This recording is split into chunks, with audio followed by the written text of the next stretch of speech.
welcome back. We are going to pick up the second half of Chapter 2, Greenhouse Gases, and we're going to finish. We were just talking about, do affluent nations have responsibility to help less affluent nations adapt to climate change? Most people did say yes. We're talking about greenhouse gases in Chapter 2. And of course, we've got that animal farm thing. All animals are equal, but some are more equal than others. So are some people, of course. And certainly some people are just more threatened than others. If you're living in an urban area, more than one half of the world's population currently lives in urban areas. I mean, what are the capacity to respond when we're talking about sprawl and tenements? And I mean, these two brothers did some really cool artistic things, but if a fire starts on the right down there, what's the chance that anybody, or the capacity that anybody can actually respond? Even lower down there to our left. We don't have streets, we don't have infrastructure. Certainly, most of the world's poor don't have any air conditioning or insulation, and so heat waves become lethal because most of these tenements are not really building or structures that are homes as we know them. They're not meant really to be lived in, but that's either what people build or what the state would provide. Dangerous conditions for sure. That's that heat island effect where we see tenements in central districts who have these heat waves that are just so increased. And of course, in these areas, also access to water. They can't even get water trucks into these areas. So obviously a lot of people compromised. So then therefore, do you live in a place that you consider safe with running water, waste disposal, heating and cooling accessible? And we'll take a look at that, but that is certainly a privilege that most of us do live with, and a lot of the world does not. So affluent nations, obviously our nation, other affluent or rich, wealthy nations can adapt to climate change more rapidly. I mean, you have health services, you have emergency services, sewer and drainage capacity, codes that actually, or structures that actually conform to codes, health and safety regulations. I mean, institutions and things that can respond to extreme weather, you name it. So also a lot of these folks are located on low elevation coastal zones, areas within 10 meters of sea level. And right now there's over 600 million people living there. A lot of those places are simply already wiped out or are going to be wiped out as we see ocean levels rise. Certainly urban expansion, floodplains, mountain slopes. I mean, people are trying to build everywhere. And you see some of the places here in Colorado that people build and you're like, how could you possibly do that? Unless you live and you have a helicopter every day. But that's a measure of privilege. And of course, building in those places is not always safe as well, on the sides of mountains or up the canyon where you get fires or mudslides, things like that. Is your food supply safe? Do you expect most of the time to be able to get food? And if your answer is yes, then this is a tremendous privilege, comparatively with the rest of the world. Food security is not a guarantee. The Food and Agriculture Organization, FAO, have a good grasp on this, right? We know that the world's poor are affected first. Those people are already food insecure, meaning don't know where your next meal is going to come from. And of course, in the midst of that, you've got a lot of people trying to do farming, but those farms are oftentimes, because of the externalities of climate change, the crops are failing, new pests and disease, certainly a lack of appropriate seeds and planting material, and a loss of livestock if you're trying to keep livestock alive, which is even more difficult because of the resources that go into that. And certainly when we look at agriculture, food security is definitely related to, can we grow in the first place? I mean, plants can't metabolize CO2 when they're stressed, when there's a lack of water, when they have excessive heat. Basically, plants can't grow when they're dying.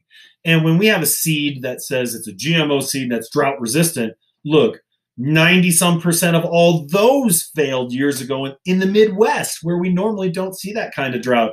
So GMO, when you say that and you say drought resistant, it doesn't mean it's a magic pill. It is not a magic seed. If you don't have enough water, those plants will die as well. So wealthy countries are able to adapt more. So the farmers in those countries are able to adapt more quickly. But at other levels, likely not. So the biggest losers from climate change are those that depend the most on agriculture, right? Aquaculture, pastoral animal husbandry. And certainly those folks also have the least alternative sources of income and are the poorest. So they are certainly at risk. Being a farmer doesn't mean that you have even food to eat as a base anymore necessarily.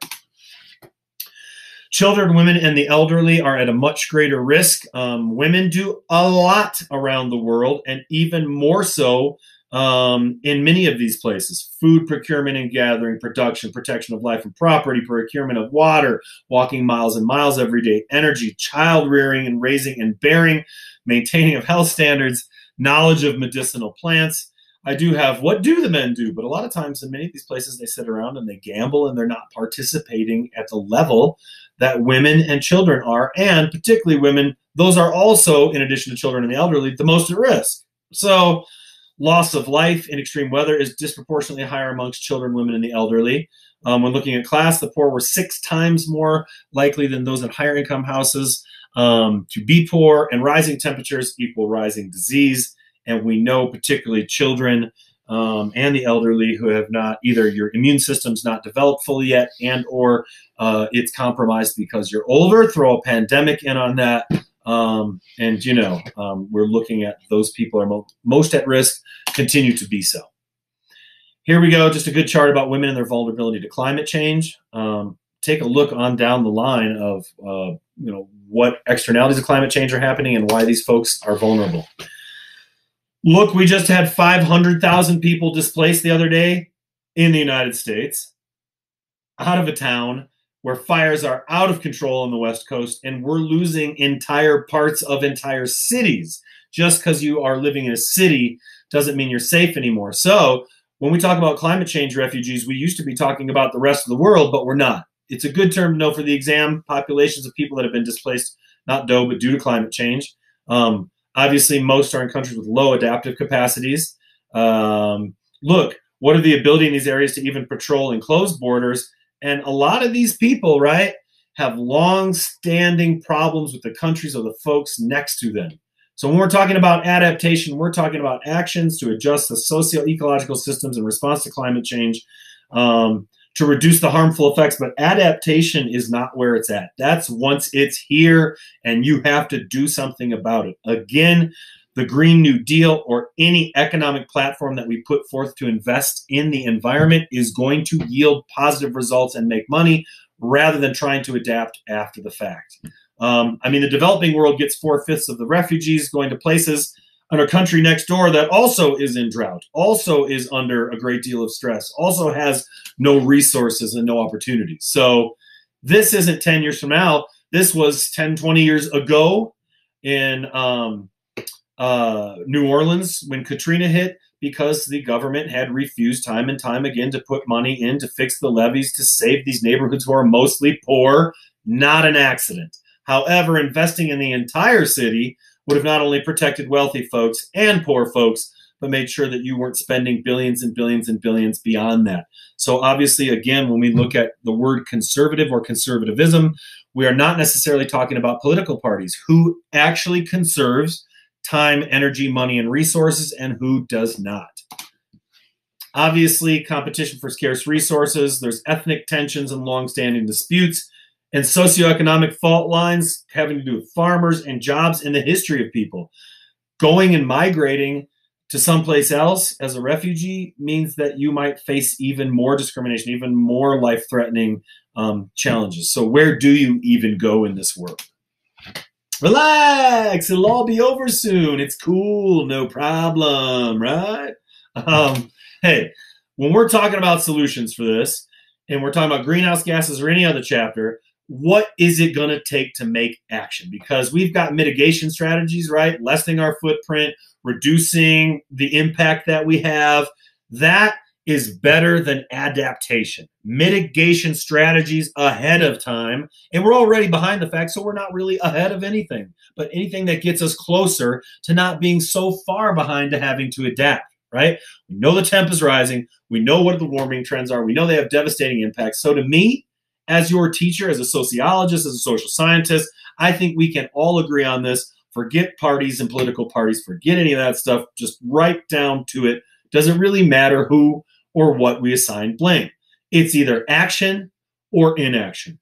And right now, the recent administration has been peeling away environmental protections to where we are not only inactive, but we are falling behind and getting lapped to where I haven't even heard the federal government much talk about the fact that half of the nation out here in the West is on fire.